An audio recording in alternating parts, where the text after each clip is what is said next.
Hello, my fellow wealth hackers. Welcome to another episode of the Truth About Real Estate Investing show. Happy belated Mother's Day, and shout out to all the dads pulling double duty. My own mom came to Canada as a student on a visa when she was just 17 years old with my dad. She came here to finish high school at Jarvis Collegiate in downtown Toronto. So for those who know Toronto from back then, this is quite a while ago, that was a really bad area and not a very good school. But they didn't have parents to give them guidance. Again, they were here in Canada on student visas. My family's originally from Hong Kong. My earliest memories are of living in Scarborough, Ontario, in a small 1.5-story house. Again, we lived in a bad neighborhood that was close to a bunch of government housing. I'll never forget the day my brother's classmate ripped his Optimus Prime Transformer toy out of his hands after school on the way home after a post show and tell. And the principal wouldn't do anything about it because it was done off school property. That's the kind of neighborhood we lived in. This was a house my parents could only afford with 3 mortgages. They had 3 mortgages with interest rates in the teens. To make ends meet while Dad was finishing university, Mom operated an unofficial bed and breakfast out of our home. She would rent out rooms to in our home to friends of friends, family, and make them breakfast in the morning in order to earn some income. That's why I always refer to my mom as being an operator of the original Airbnb. Only now that I'm a parent can I truly appreciate what it's like to be a parent.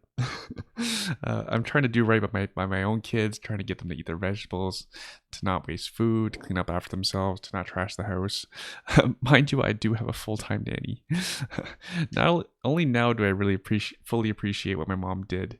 I can't fully appreciate because it's a different situation, but I have some appreciation for what she did when she raised 2 boys, and she was at a much younger age than I was, with a lot less resources than Cherry and I have. I was 12 years older than my mom when I had our first daughter. I also had a daughter who's considerably easier than my brother and I to raise. When we had our daughter, I owned a house, plus a couple of investment properties, and I had a successful award-winning realtor business. Very different.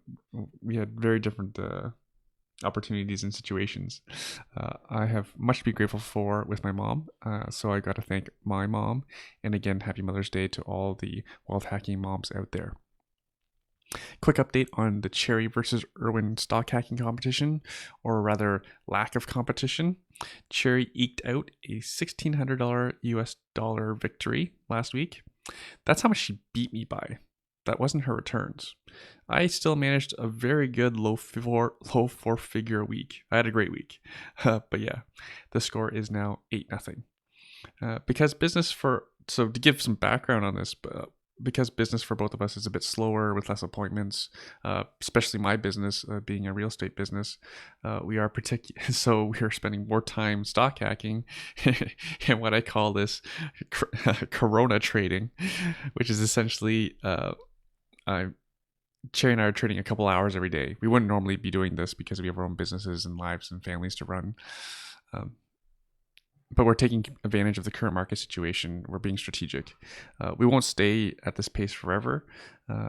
For example, summer, when things get nicer outside, because right now it's cold. But it's great to have this added source of cash flow. And this is cash flow. The returns I'm sharing, they are realized gains, as in we've exited positions and the returns are sitting as cash. Onto the real estate front. Can we stand down on the red alert on real estate? I ask because I think Cherry and I have produced over 10 episodes, at least 10 webinars. I've put at least half of them, at least 6 or 8 of them on this podcast. So it was a lot of work, as you can imagine, for myself and my team. So not to say the challenges aren't ahead. There are going to be challenges in real estate ahead for sure, but much more is known now about the problem that we face in real estate as real estate investors compared to like 2 months ago, before March break. Remember that? Remember when things were like somewhat normal? Kids were still in school before March break. But again, much more is more known now um, than what's going to happen. Commercial real estate is a real sore spot, both residential and non-residential, and student rentals is poking its head up as being a challenge. McGill in University of British Columbia, so we have both the East and the West. They've already announced many classes will be online this fall. What that means for our student rentals remains to be seen. Our tenants have all signed leases and they're all paying, and they haven't said anything yet. And also, like many schools, for example, they require lab work for anyone who's in the sciences. For anyone who's in school, really, you need group work. For anyone who's going to be in healthcare, there's hospital rotations, there's co-op, there's all these things that still require students to be on campus and in school. So I don't know what's going to happen, but we'll be sure to pivot if we need to. For example, if one of my tenants' students, I only know of one of our clients who had a whole group of students walk out on their lease.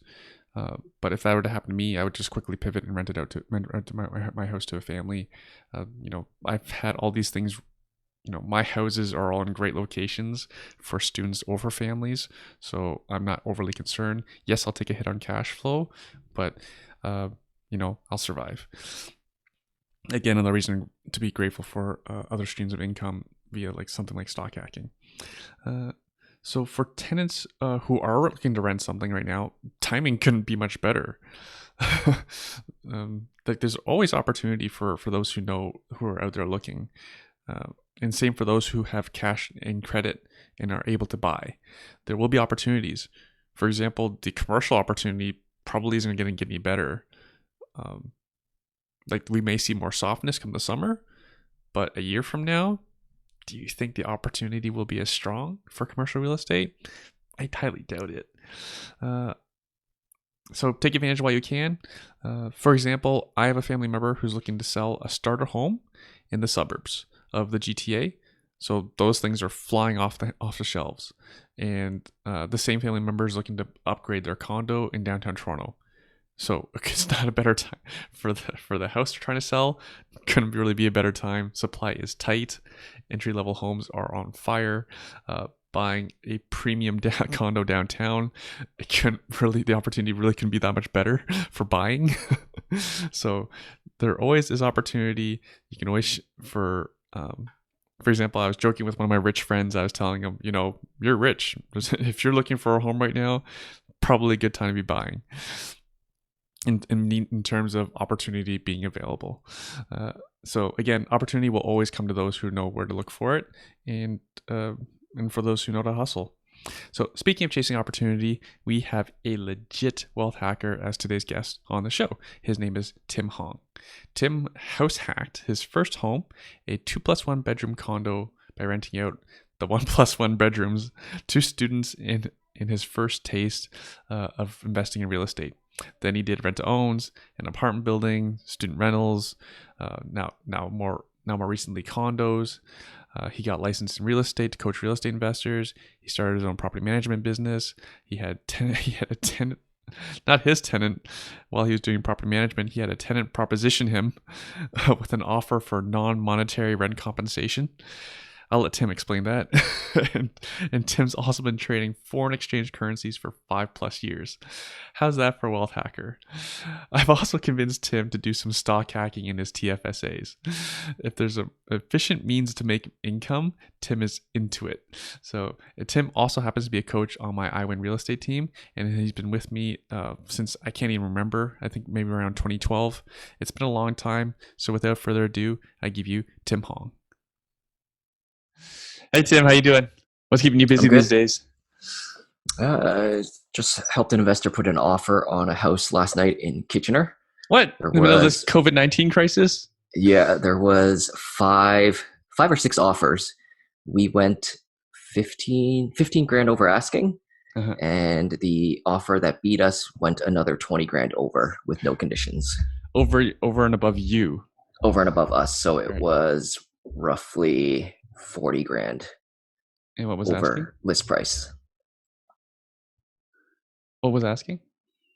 It was asking 440 440.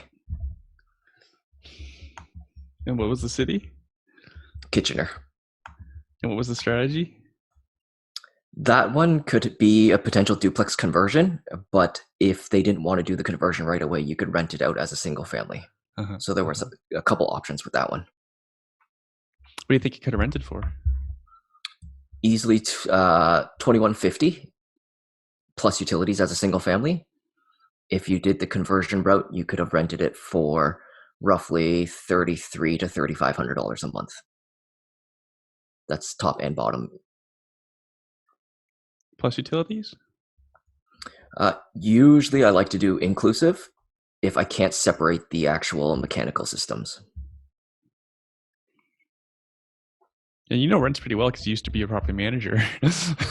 Yes, and that's why I like the rent. That's why I like the utilities to be separate, because I find it much harder to go back to tenants and say, "Hey, you owe 70% of this month's hydro," and go back to the basement and say, "Hey, you owe 30%."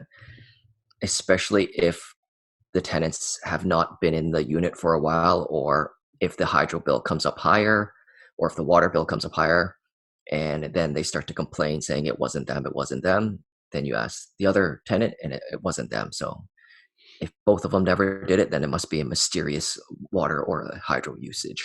So you'd rather just do it inclusive to keep the peace? I'd rather do it inclusive, and it's easier to collect higher rents that way. And if they don't pay utilities, it's harder to evict for not paying utilities. Right. Do you have a cap? Do you do a cap on utilities? Usually we cap anywhere between $350 to $400 a month. Right. Very similar to in rental strategy. And if they go above and beyond that, then you can split it 70, 30%, but usually you won't go above that. It's good to know. Tim, how do you know so much about real estate investing? I've been doing this for quite some time. How long is that? You look young, so some people think you just started like maybe within the last 2 years. Do they get to see this video or no? Is it? Oh yeah, this is going on YouTube. Okay. This goes on YouTube. It doesn't get nearly the traffic as online as on the podcast. You can't see the white hair, so it's okay. Yeah, I definitely look young. I started, I guess they would consider house hacking, I guess, or investing back in 2005. Right. Before it was called house hacking. Before it was just renting rooms. So I had a corporate job in Toronto out of university, and my parents luckily at that time helped me with a down payment for a 2-bedroom plus 2-bathroom and a den condo at Yonge and College, right in the downtown, right off Yonge and Carleton or Yonge and College. So they helped me with the down payment, and they said, as long as you can cover the monthly payments, the mortgage payment, the condo fees, property tax, whatever, they'll be good with it. So I lived in the master bedroom and rented out the other bedroom, and I rented out the den to help cover about half the cost at that time. Do you remember what the rents were? Rents were, I think I started in around the $700 range for the actual bedroom, and the the den was 600 and change. How big was the den? Because often dens are smaller, don't even have doors. Some of the Yeah, so this den had 2 sets of French doors. Okay. Both sides we put the privacy paper, not even like sticky stuff, on the actual French doors, and we closed the doors and put some curtains on the inside, and probably about 8x8 max. Oh, so it was a decent sized den, but yeah, for 600, and then the kitchen and the living room were shared, and then they had to share a bathroom with each other, while I had my own bathroom in the master bedroom. Right. So your version that was back in 2005. 2005, and only covered half. That's really good rent, yet that only covered half of your expenses. Yeah, it was a larger condo. It was about 1,000 square foot 2-bedroom plus den condo. Right. So it was a good sized condo, a little bit older, so the condo fees were a little bit higher. It was right above the subway station, the college station. All right. Do you remember what you bought it for? Bought it for $265. What'd you sell it for? We ended up selling in 2011 when I moved to Mississauga for $445. What do you think it's worth today? And then I know the person that bought it from us because I kind of I like to track some of these properties that I used to own, and It's usually not a they healthy thing. yeah, no, they rented it. I'm sorry, they renovated, and the last time I saw them list it was listed at 1.1, but it never sold. I haven't checked recently though. So they put a bunch of money into it and renovated it really nicely, actually. And they had it last listed at 1.1. I think that was last year. I haven't checked since, so I'm not too sure if it actually sold or not. That's crazy. Just to go over the numbers. So Tim bought it for $265,000. So the fairly popular these days is the per square foot metric. So 265 a square foot. Yeah. Right now, new constructions are going for probably in about $1,200 to $1,400 a square foot in that area. Right, because to build that same building, I'm sure it's like probably at least like 600-700 square foot. You paid 676. You paid 265 for it. Yeah. Ideally, I would have kept it, but I couldn't. Just the situation needed the funds to buy my Mississauga house at that time, so I had to roll over the equity over. Right. Whose idea was it to house hack? And why didn't you just pay for it yourself? Why did you need to live with people? It was just I guess I think my parents got me into it because they were looking to see what they could do as well as a little bit of an investment property. Mm-hmm. So this one came up. I think we actually bought it through a family friend at that time. So it was a private sale, actually. So that's why it might have been a little bit cheaper. I'm not 100% sure. I don't recall the details. But it was just so I could don't have to pay as much. Instead of paying the full mortgage. And for the size of it, it was something that we were always looking to rent out the rooms right from the beginning. Mm-hmm. I wasn't never planning to live in a 2+ den by myself. Good for you. Even though, man, very affordable, especially about today's days, 265. Yeah, now and then at that time, obviously I was single and no kids or anything like that. So it was much easier living. So I did the house hacking for about 5 years.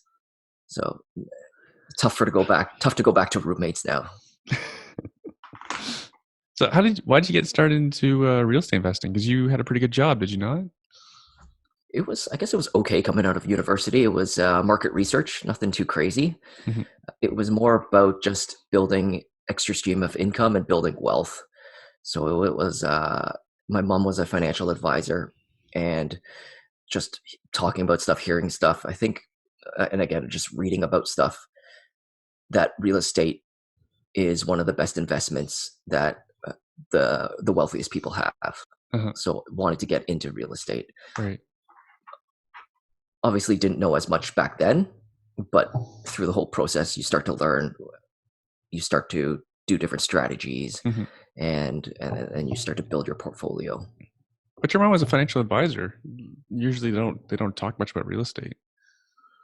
No, I think it was more also just extra income and the allowing tenants to pay down some of your mortgage at the same time. Mm-hmm. So then you take that extra money that you would have been spending and then you save it. Very good. And then what'd you do from there?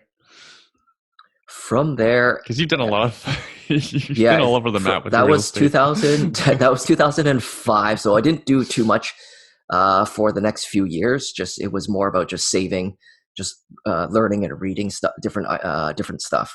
And then in 2009 I ended up buying, at the end of 2009, August I think it was, I bought a Kitchener townhouse.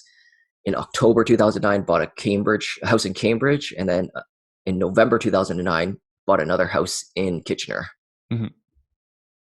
So that came from finding an investment group and learning a lot more than I did before, and just taking action essentially. Mm-hmm. Were you scared?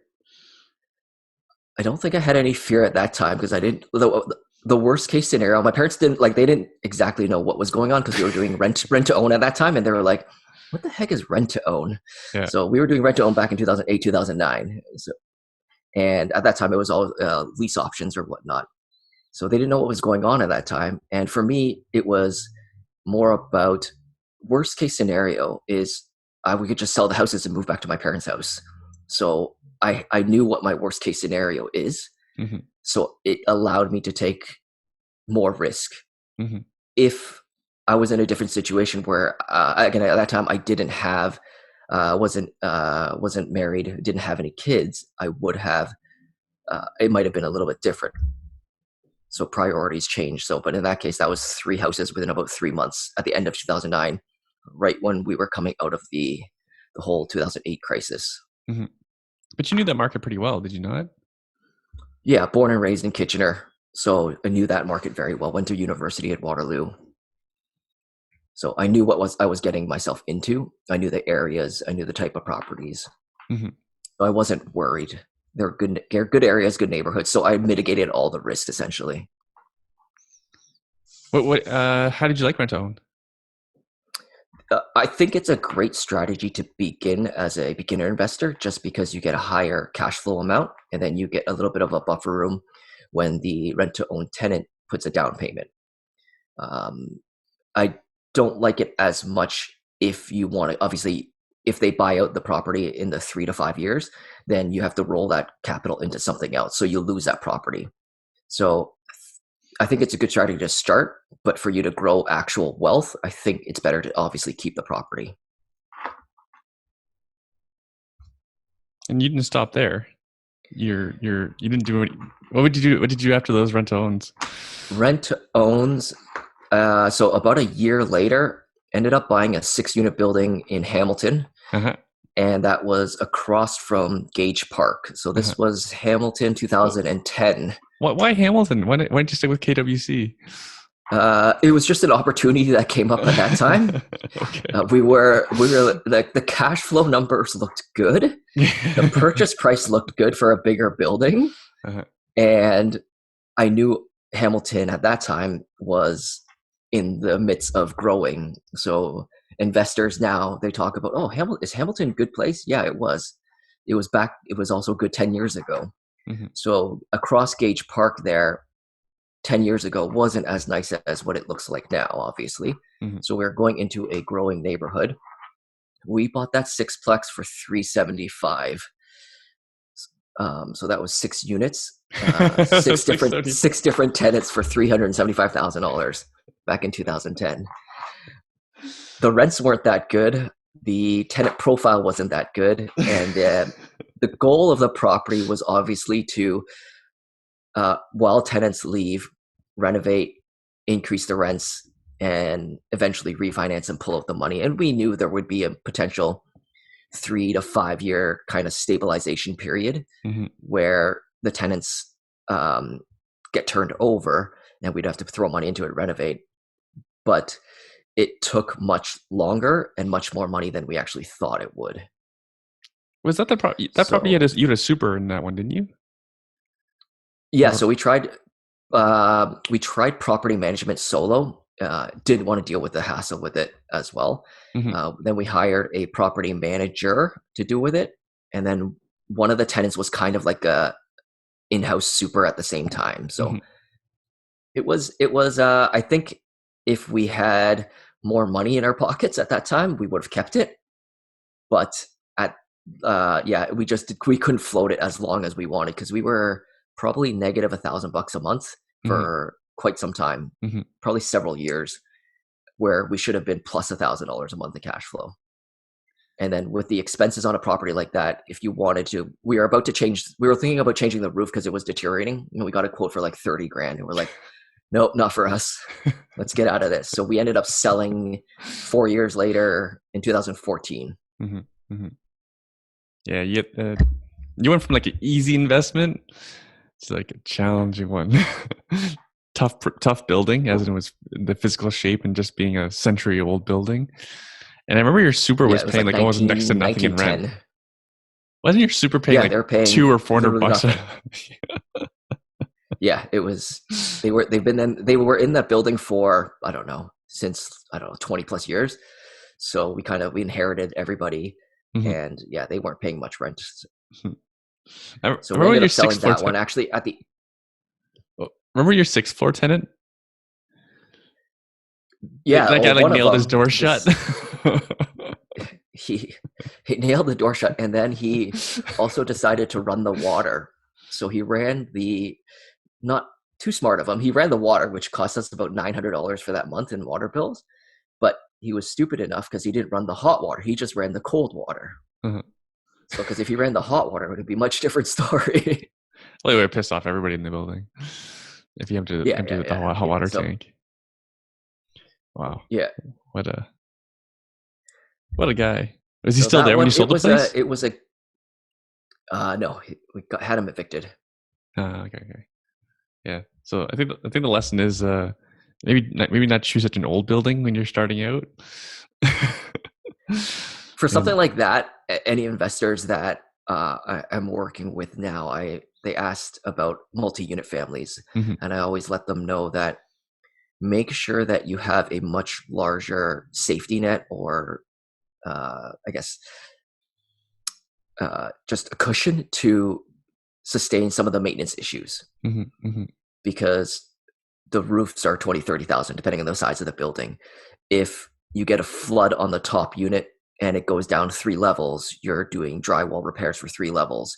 So it's just much more maintenance than expected. So for us, again, if we could have floated it through the years where we were negative, then we would have kept it. But we couldn't. One of my JV partners at that time decided to get he got enrolled into business school over in France at that time. So he was like, I don't got a salary job anymore. I can't help you. So then we ended up selling it in 2014. You remember what you sold it for? You bought it for $375. We sold it for $455. $455. And there was a lot of maintenance work. So it went up in value, but at the end of it, after everything, we actually lost $30,000. So it was about paid about $30,000 in tuition to learn about multifamilies for myself there. And then it's that building since changed hands at least twice, has it not? That I know of. It's changed hands twice. The guy that bought it from us, he roughly spent $200,000 after he picked it up, and then the guy that picked it up from them, I believe, spent in around another $200,000 to $300,000. Wow. Yeah, all the so rents have definitely gone up. And I think the appraisal value would be in around the 1 million, 1.1 million mark right now, if I'm not mistaken, from what I last heard. Yep. Did you have parking? I forget. We had 3 spots in the back. Okay, three parking spots for 6 units. Yep. They were all 2-bedroom units too. That's what we liked about the building as well. And then, how did you do another multi after that? What did you do after that? That one, we actually, in the middle of that one, we bought a pre-construction condo. That was back in April 2000 August 2014. So actually, just in the middle, there was a pre-construction condo that came up. But the funds from the multifamily, we rolled it into a student rental condo townhouse about a year and a half later. So we actually sat on that money for about a year and a half before doing something else. And that student rental was in Mississauga. It was a condo townhouse, 6-bedroom unit already. It was fully renovated when we picked it up. And then that one has been a cash cow for us ever since. Is you only the one, or you own more than that? The student rental in that building? Yeah. Just the one. Just the one. Just the one. Tell us about that one, because that's a pretty interesting one. Because you bought a townhouse in Mississauga. Not many people buy investment property in Mississauga. So that one, the building itself was a little bit older. The complex, it's not in the greatest shape, but it's a great location. So the bus stop is right outside off of Dundas, and it goes right to UTM. So it's one of the closest buildings in around that area. If you know University of Toronto, Mississauga, surrounding that is all $1 million plus houses. And we ended up buying it knowing we were planning it for it to go up to value. We just knew what the cash flow numbers were. So we could rent the rooms from anywhere between $500 to $650 at that time. So 6 rooms at say $500 a piece, that's $3,000. So we bought that for $278. condo fees were about 700 and change. So the condo fees were high. We knew that. Mm-hmm. So going in, we knew what those numbers were, but we were still cash flowing over $1,000 at that time. So we were very comfortable with the numbers. So Cash even flowing though $1,000 in Mississauga, even with a $700 condo fee. yeah, so we were like, I know a lot of investors don't like condo fees, but that's individual, personalized, what you like, what you don't like, and we were comfortable with those numbers. If you're cash flowing $1,000, does it really matter what the condo fee is? So some investors will still not consider it just because the condo fees, they weren't aware, they're not happy with that. They don't know where they're going and stuff like that. Mm-hmm. So, but we were comfortable with it. Our condo fees has went down since, actually. There was a special assessment on that property at the time we bought it, and we knew that would going in. And the special assessment was previously back in 2008, 2009. The property management at that time frauded the condo corporation for about $1 million in construction. Mm-hmm. So they took $1 million from the condo corporation and they didn't pay it back. And there was a lien against the condo corp. So all the residents had to pay a condo fee, an extra special assessment for about $100 a month it was almost 10 years. And after we bought it, shortly after that special assessment came off, so we actually added an extra $100 in cash flow. And then the condo fees went down slightly, actually. So, which is actually that's very rare, actually. You see condo fees go down. So the condo fees went down, and then funny enough that, again, we weren't planning it for it to go up in value. It was a straight cash flow play for us. We just refinanced last year for $475, so $200,000 more than what we bought it for. Didn't you offer that property to clients as well? Yeah, so I believe there was two that sounds other like investors. A very good deal. Yeah, so two other investors had an opportunity to buy that before me, and they decided that not to, based on one, the condo fees, two, the condo complex itself, again, not in great condition. The reserve fund wasn't the greatest, but because of those cash flow that we were getting, I was willing to absorb all those potential negatives with that. And again, I know my numbers, I know the area, I know what was good about it. The refinance was just bonus for us. It was, at the end of the day, it was just a cash flow play for us. So again, if it didn't go up in value, I would still be okay because I'd be cash flowing very nicely. But it went up in value, and that allowed us to refinance, pull out money, and buy another unit. Okay, before we go onto the next unit, what's the cash flow at after the refinance? We're about $600 a month still right now. So that's net of the new condo fee as well. Yeah. Yeah. And didn't prices go up? Like, wasn't there a price jump around the time that the special assessment ended? Yeah. So once the special assessments usually come off any condo property, the prices will jump because now investors or even residential personal buyers are willing to go into those properties. Once there's a special assessment assigned to a condo unit, it'll affect the price in a negative way. Okay. And then what did you do next? We took the refinance money and we bought a condo in North York, actually. New construction?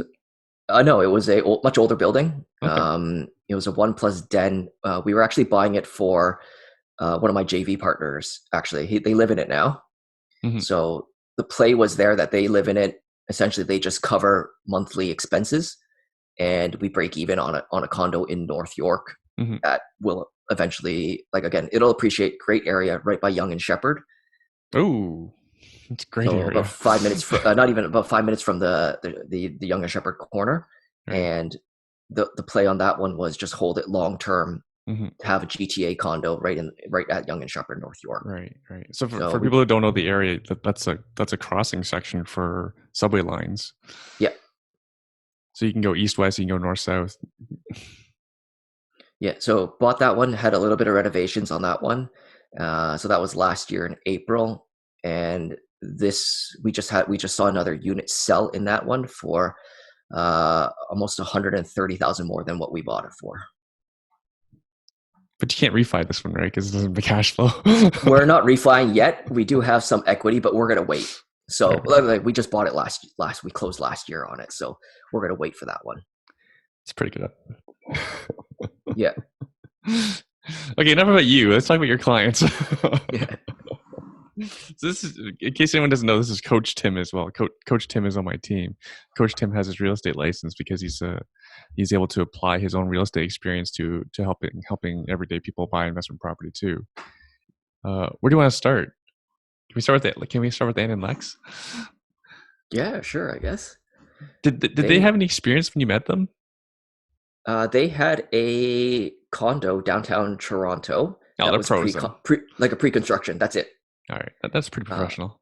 yeah, and then they came out to one of the investment tours that we do. Mm-hmm, So we did an investment tour in Kitchener, mm-hmm, and after that, we sat down on a one-on-one, figured out what their strategy, what they wanted to do, and they wanted to do duplex conversions. And this was probably thinking at least 3 years ago now, 3 or 4.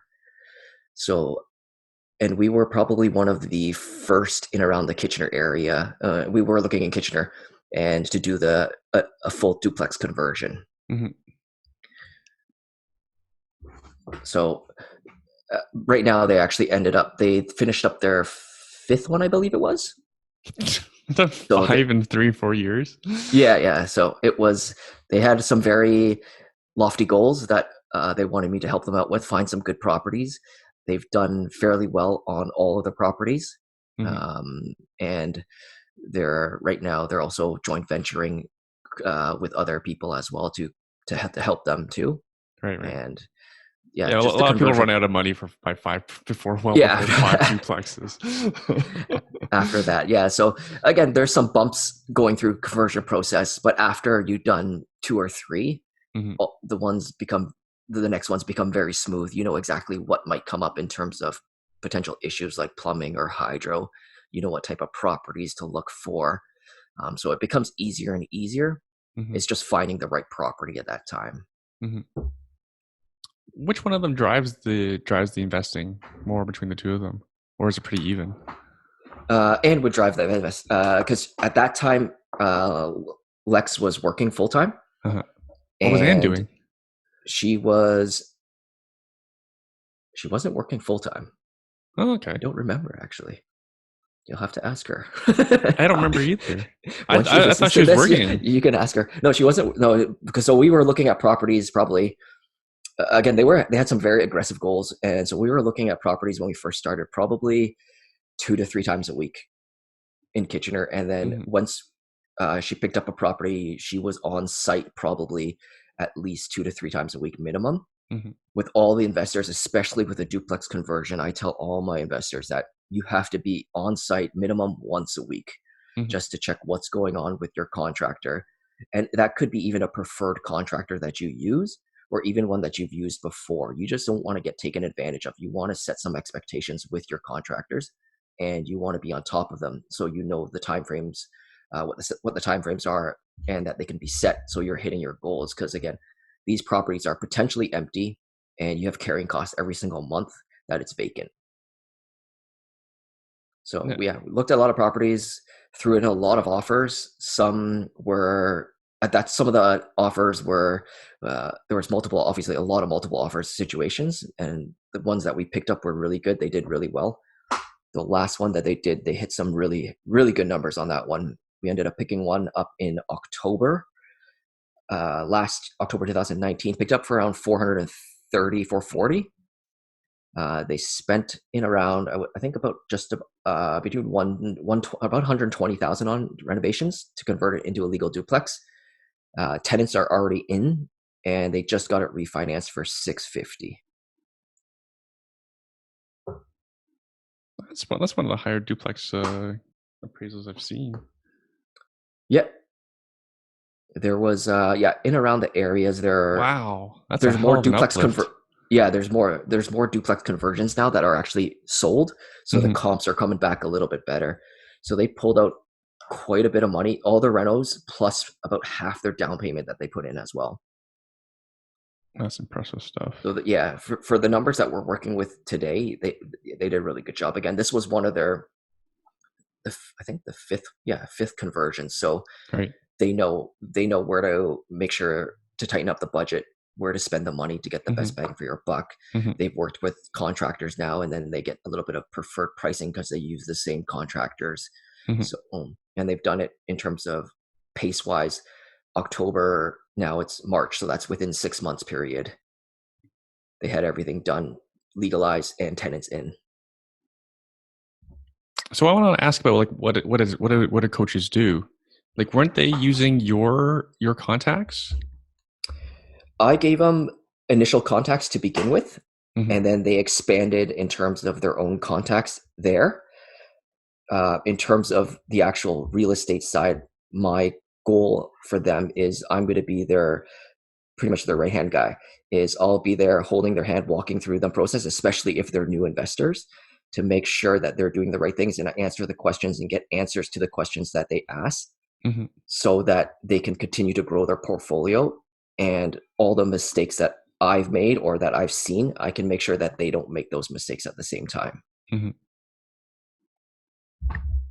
And then you helped them with their property management as well early on, did you not? Yeah, so I managed all their properties for a couple of years. And then they took it back after we decided to shut down the property management side of our business. Oh, that's wild. Yeah, so now I tease them for now having all the issues that I had. What issues are those? Oh, just dealing with duplex tenants in general. Just dealing with tenants in general. Yeah. Potential basement floods. A lot of duplexes, and it's been one-offs because of the rain, the freezing of the rain, the thawing of a quickly and heavy rain. That there have been floods, and I recall it was last Family Day. It was last year in 2018. I don't remember, but the Sunday, it was where it was freezing. I think it was actually everything was frozen, and then it rained very, very heavy for one day, and then the next day it basically flash froze, and then it rained again. And I had 4 basement calls that morning on the Family Day Monday of, oh, there's water coming in my basement, whether that be from foundational cracks or even over the window wells in through the windows into the property itself. So that's why I got out of the property management business. Didn't want to deal with those type of calls. And that's why I have all condos right now, actually. Before we move on to condos. Though. But yes, there are some headaches that come with, well, heck, why don't they just hire another property manager? They could. They just wanted to increase their cash flow. Right. Just to, not working, right? Yeah, and then Lex decided he ended up, I think he's taking a leave. He took a leave, I think it is. A leave to do what? Real estate? They were doing more real estate, and then they were doing some e-com stuff. Right. That's awesome. It's such young, and they're young, aren't they? Yeah. They're younger than I am, so.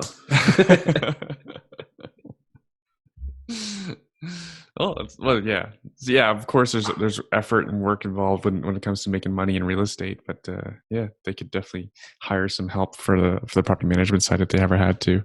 It seems like they're making enough money, especially with these rents. Yeah, there was like anything that comes up, like pretty much I've seen and heard of every issue that could come up. Nothing really phases me anymore at these times. So I look at all of them as small things. Okay, if it's a basement flood, this is what you have to do. Either call insurance or you call your one of those remediation companies and get them in, clean everything up. Like, it's not that big of a deal. And with investors, you should have some slush funds to cover all these costs. So it won't be that big of a deal. It won't be that big of a hit. It is an inconvenience.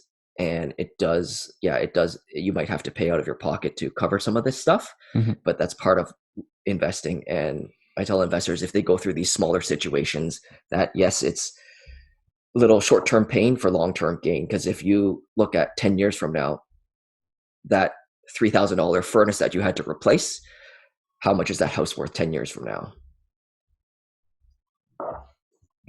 So before we talk about condos, I think almost no one on this podcast prefers to invest in condos.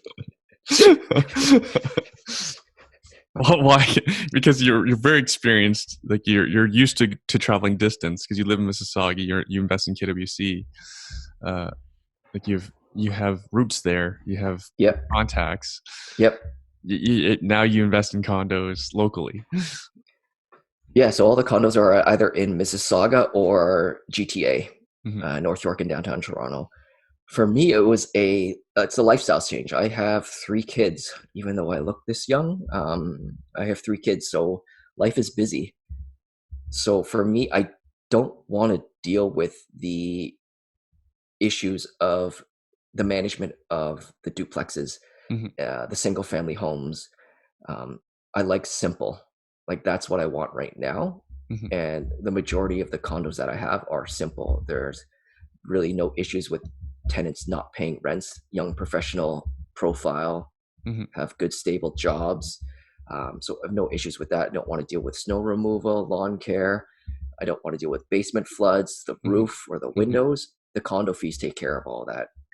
And worst case, if a something happens in a condo, there is pretty much depends on the size of condo. If it's a one bedroom, there's two sinks and one toilet that I have to figure out how to use. And I could most likely YouTube and figure those things out. And if I do need to renovate a condo, if a tenant completely trashes it, it'll cost 20, 25 grand maybe to renovate the whole condo. It's 700 square feet. So for me to renovate it, it doesn't cost a lot either. But for me, one, it's just because I have kids and I don't want to travel right now for the management portion, even though I could hire property management if I was investing back in Kitchener. Mm-hmm. Um, it's I like to manage the ones myself anyways, just because I can keep eyes on what's going on. Mm-hmm. But for me to travel to one of my condos, like one of my students was locked out about 2 days ago. It takes me 15 minutes to go over, unlock the door, and come back. So yeah, it's a little bit of time but for me to do anything, it's again 15, 20 minutes. The furthest ones are in North York and downtown Toronto, which do take a little bit longer. Mm-hmm. But again, they're very. I don't have to deal with it too much. Right, I don't right. need another thing to think about right now.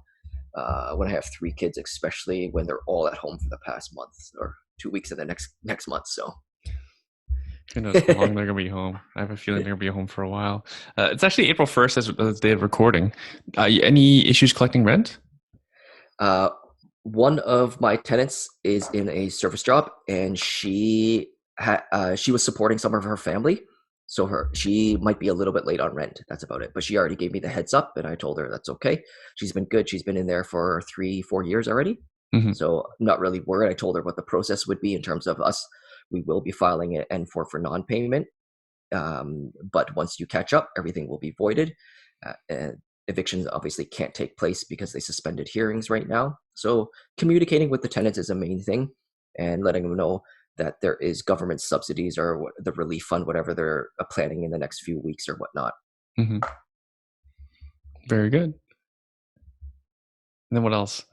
And so, how come not many investors come to you for condos? It depends on I guess it depends on the investor. A lot of investors want that cash flow. Mm-hmm.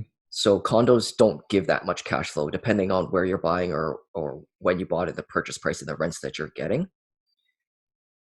So if you're buying one condo, your first investment property is a condo and it doesn't cash flow, and say it's negative $300 a month, Mm-hmm. it might not be the greatest because that money has to come out of your own pocket. Mm-hmm.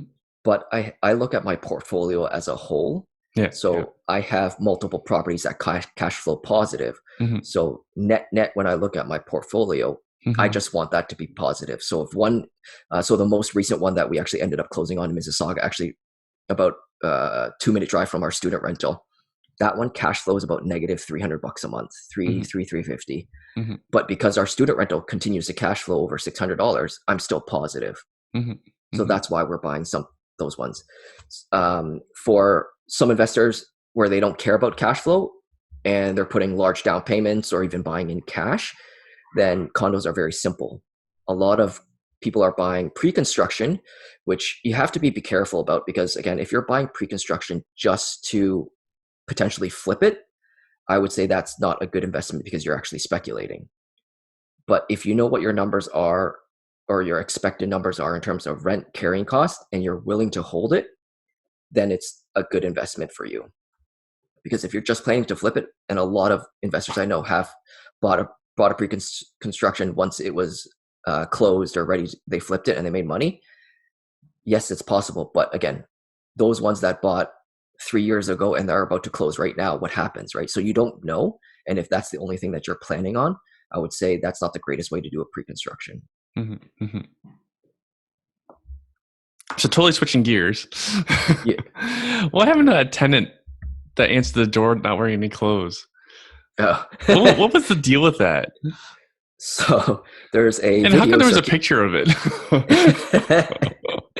So this is probably the most famous story that I've encountered, and probably the funniest as well. So I was with an investor. We were looking at properties. I don't recall if we bought this one yet and we were doing an inspection or we were just doing a showing. Right. But the main floor, because the investor did buy it. Yeah, the investor did buy it. So it was a basement tenant, and we booked the show. I think we just booked it. It was just a normal showing. So we booked the showing. The tenant got proper notice, and before we go into any property, the standard procedure: ring the doorbell, knock, give them a little bit to see if they come to the door. So we did that. I knocked, rang the doorbell, and then I went down. And so basically, what you see is your door to the basement, and then stairs straight down. A little bit of a landing. So I started going down, and I was like, normal, hello, anybody home? The investor waited outside, and that time a half naked man in his tidy whities or black whatever decided to come out of a room and say, what are you doing here? You're not supposed to be here. So once I saw that, I decided to walk up the stairs, and I said, hey, okay, I'll wait, you let me know. He decided to come up in his underwear, so he was pretty much half naked there at that time. Mm-hmm. And he continued to argue and say, hey, you're not supposed to be here. I have and I told him, like, we have a showing booked, you got notified and stuff like that.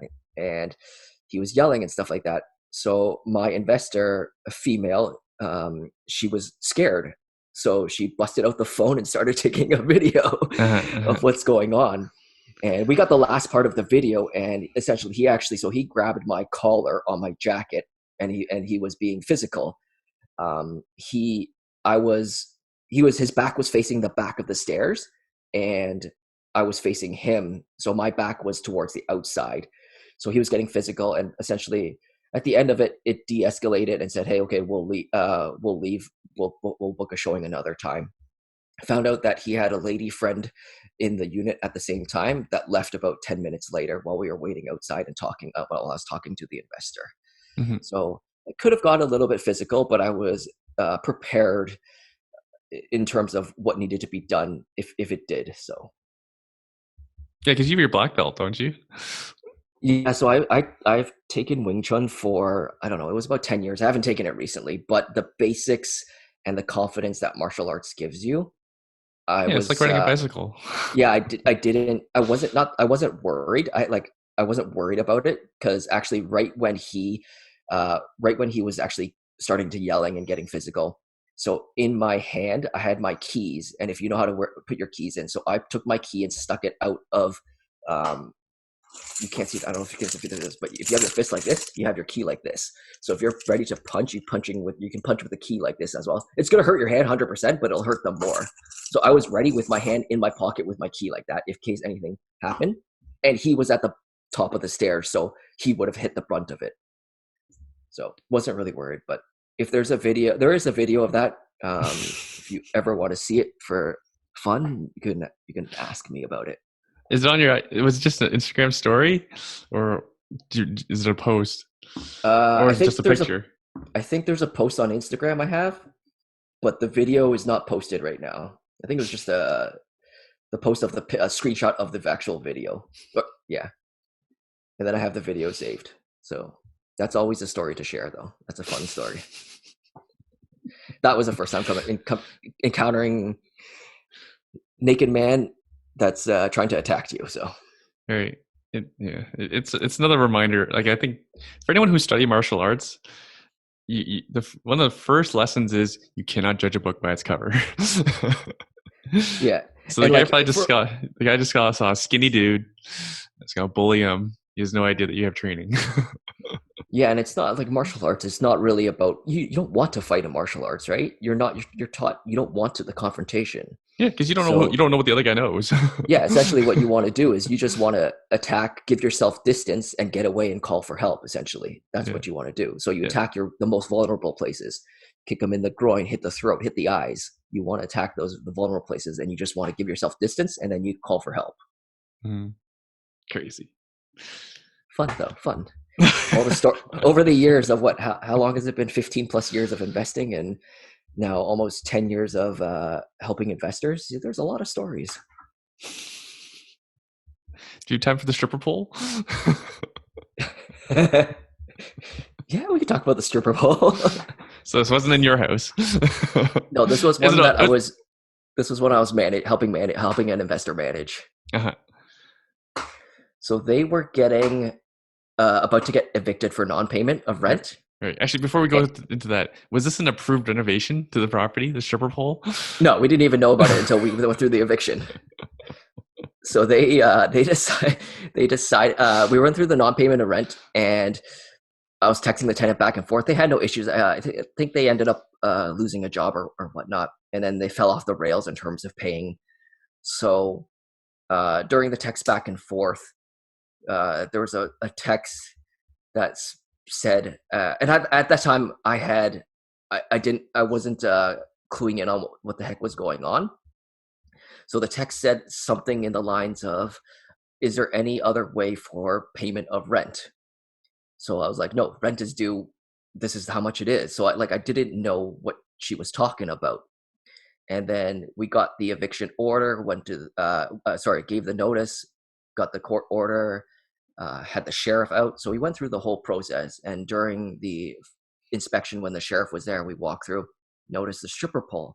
Then I put everything together. I was like, "Oh, that's what you meant for paying rent in non-monetary ways. Oh, I get you."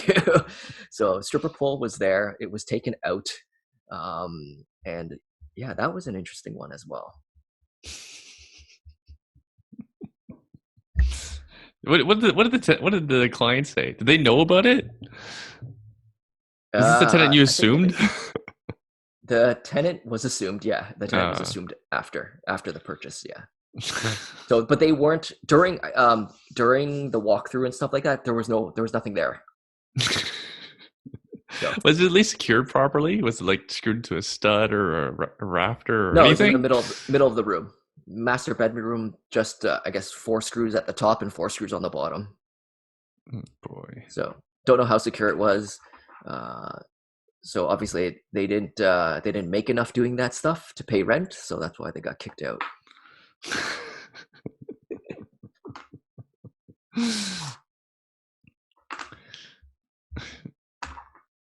Anything else? Are we missing anything? Is there anything else I should be asking? I don't think so. Those are the 2 good stories that always comes up. That always people ask about. Okay, so you talked about tenant eviction. What happened after the tenant evicted? Was the next tenant good? Did they do unauthorized stripper pole the next tenant, we didn't. So we didn't leave the pole in there. Obviously, the next tenant was fine. The tenant, after the sheriff came, gave us eviction.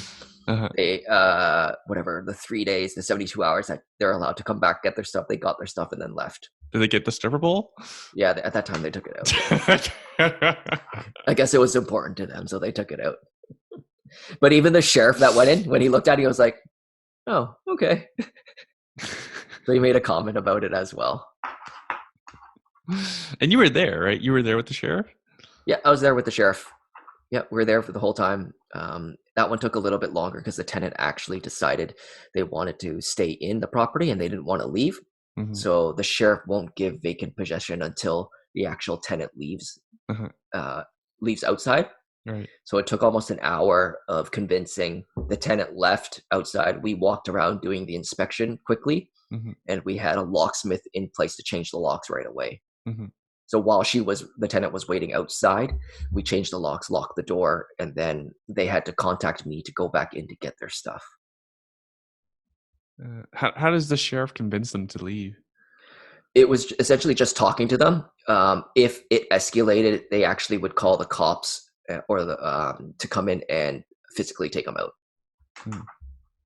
Well, So glad the I didn't get sheriff there. won't do anything physically. They'll typically, it's just a one man show. They'll go in and they'll let them know what's going on, and if there's any altercations, then they'll call the cops. Mm-hmm. And it was okay after that, when they came back to get the rest of their stuff. They wanted to stay essentially for the extra 3 days because they didn't want to leave. Mm-hmm.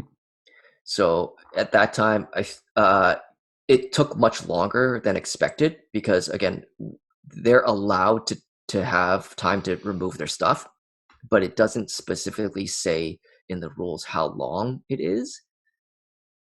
So they actually pretty much stayed there for an extra 3 days and then left.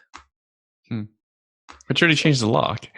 The lock was changed. They didn't have a key. We didn't give them a key. So they wouldn't leave. So we ended up calling the police, and the police didn't want to do anything either. Because it was a very gray area because it was a tenant, and we showed them the eviction from the sheriff. So technically it's trespassing, but the police didn't want to do anything because it was within the 72 hours. They were a past tenant, so they didn't want to really get their hands dirty and something like that. She was okay during that period, so we kind of left it as is, and she said she would leave. So but after the 72 hours, if she didn't leave, then we would go in and just take everything and throw it out, essentially. So yeah, a little bit like through all this, following the landlord-tenant board as a landlord is definitely tricky. It does favor the tenant slightly, or depends on how you want to look at it, quite a bit. But as a landlord, you just have to follow the process, because if you don't follow the process, that's where it would take much longer to kick out a tenant. Right. And then what about recouping rent? Any luck on that? For that one, not in particular, no. So anyone that we get a court order from, we go to paralegal collection agency to try to collect rent. But if they have a stable job, or they don't have a good high income paying job, it's hard to collect rent or get collections to get reimbursed from their wages, to pull directly from the wages from their employer. So it's a little bit hard to do that. So it's hard. If you can, it might take a couple of years, but if you can, that's great, because it'll be on their credit report. So we file the court order with the collection agency. Yeah, sometimes it's taking blood from a stone. Yep. Rather just invest your energy elsewhere. Yep. Like new construction, like condos, like you've been doing. Yeah, so I haven't had to deal with any naked people in condos yet, and no stripper poles. So no issues with your condo tenants? None so far. Yeah. Like there might be some things here or there, but nothing that would have a good story for, essentially. Right. Yeah. And that's what you want. You want boring, right? You want boring investments. Tenant pays, mortgage pay down slowly. Again, we're not cash flowing huge on any of them other than the student rental, but equity pay down, long-term appreciation, even though it's not guaranteed. We're investing in good areas, good neighborhoods. I know where we're investing. The areas are growing, immigration's coming in. So it's long-term. It's more about building a legacy, building the wealth portfolio at the same time. So 10 years from now, the kids and the grandkids can benefit from it. I think the theory is when you have a higher income tenant profile, then they usually have greater futures to protect and credit they want to protect. Yeah, so definitely. They don't want these things to show up on their credit because they probably want to be future homeowners. Yeah. So these rents that they're paying right now, they're anywhere on the low end, maybe for a 1-bedroom, say $1,600-1,700, up to 2 where can you get a 1-bedroom for $1,600-1,700? Our existing tenant is paying. They've been in there for 3 years, so they started low. We're raising the rent slowly on them, but up to like $3,000 for a 2-bedroom. So for a household to have enough income to support it, they have to have fairly decent paying jobs. And if you go through the eviction process in terms of non-payment and court order and collection agency, those are the tenants that you will potentially get collections against, because they do have a job that you can withdraw from their wages. Awesome. All right, Tim. Thank you for your time. We're probably a bit over. Are there any final No words you want to worries. leave people? And also, where can people follow up with you? And also, we should talk about some other stuff. You use very popular emails. Yes, so I run two sold lists in terms of sold prices in Kitchener and Hamilton. Mm-hmm. Hamilton is hamiltonsoldlist.com. Kitchener is kitchenersoldlist.com. So if you're an investor looking into those areas and want to keep up to date on price points and stuff like that, just sign up there. No charge, no cost, and you don't get spammed in terms of soliciting or anything like that. And then find me on easiest place is probably Instagram, I guess. Search underscore Tim Hong underscore, I think it is. I changed it. It used to be TimSum8, but I think they changed the username. So I was told I should actually have my name in the the ID. So just search Tim Hong and you'll be able to find me. And if someone wants a one-on-one, just like Ann and Lex, One-on-one, probably the easiest is just DM me on Instagram. That would be the easiest. that's awesome. And they can DM you about duplexes in Kitchener, condos in Kitchener, yeah. Mississauga, student Condos, rentals yeah. in Mississauga. Yeah. Any questions? Book a time to call, and then we'll sit down, figure out what's going on, and then essentially the end goal is to help you to grow your portfolio. Awesome. Build wealth together. And then I guess one thing you asked is final words would be invest in what you want. Don't look at other people investing and think the grass is greener on the other side. Invest what numbers make sense to you, and if you're comfortable with those numbers, go for it. Because I find too many investors, the first thing they ask, what is the best investment, or what is the best city? And the answer is, it depends. There's no right answer. There's probably some wrong answers, but there's no right answer. It's just whatever you're comfortable with. If you know the numbers and you're comfortable with the numbers, you're comfortable with the area, the type of investment, the type of strategy, then it's good. So, because I know some investors, they won't touch condos. I understand that. I also understand people that have done really, really well with condos. Yeah. Especially if you're one of those with really stable income. Yeah. And if you still have stable income in this environment, you can probably handle a couple $100 negative cash flow. And it's funny because like there's all these people that hate on that, but like I'm not gonna judge someone who's making like 8% a year appreciation on our condo. And negative cash was 300, but they make 300 grand a year. So yeah, and you have your mortgage pay down. So even if you're negative 300 and your mortgage is paying down, say $800 a month, you're still net positive $500. You just don't see that. It's equity. You don't see it until you sell or refinance. Yeah, and I always believe like live and let live. I'd see too many people successful in all different areas of real estate investing, and like you said about like cash flow, like you have to look at your portfolio holistically. Yep. So, and there's all these people that say, "Oh, if it doesn't cash flow, I won't buy it." Like that's fine for them, but then I always think about like builders or developers. They buy empty land and they sit on it for 20, 40 years. Yeah. You think they're getting cash flow from it? No, they get cash flow from the other parts of their portfolio where they're building houses and selling them. Yeah. So yeah, it's to each its own in investing, but just make sure the numbers work for you. Make sure you're asking questions to the right people and that they've been through some of the processes, or they have access to people that have been through the processes, because there's a lot of bad advice out there at the same time. Oh yeah. And often like one advice I often give people is like, there are mistakes you can make, but the investment that you're willing to do is often better than the investment you're not willing to do. Yeah, I always tell, one property will change your life. One investment property will change your life. Yeah, you hold that for 10, 15 years, and you tell me at the end of that 10, 15 years that hasn't changed your life. Yeah, because your own story has been quite a journey. You've been all over the map. Oh yeah. To find out what you like to do and what you didn't like to do. Yeah, so that's what's something. You try everything and you figure out what you like and what you don't like, and then you stick with it. Right. Yeah, and then it's to each their own, because I've shared the story before. Like I literally know people that moved from BC to Windsor, Ontario to invest in Windsor, Ontario. They picked up their lives and moved there. Yeah. Right? You've done the opposite. You used to invest an hour away from home and brought it all within 15 minutes of you. Yeah. And it's not saying that I won't go back into those areas. Like, again, the areas, Kitchener, Hamilton, they have the fundamentals that I look for to invest to begin with. Mm-hmm. But when I decide to jump back in, then I'm just waiting for that right opportunity at that time. So I'm Mm-hmm. not saying that I'm not going to go back in. Mm-hmm. It's just those properties at that time, they fulfilled their mission, and now working on something else. Awesome.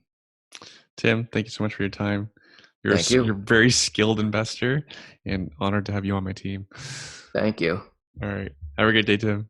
All right.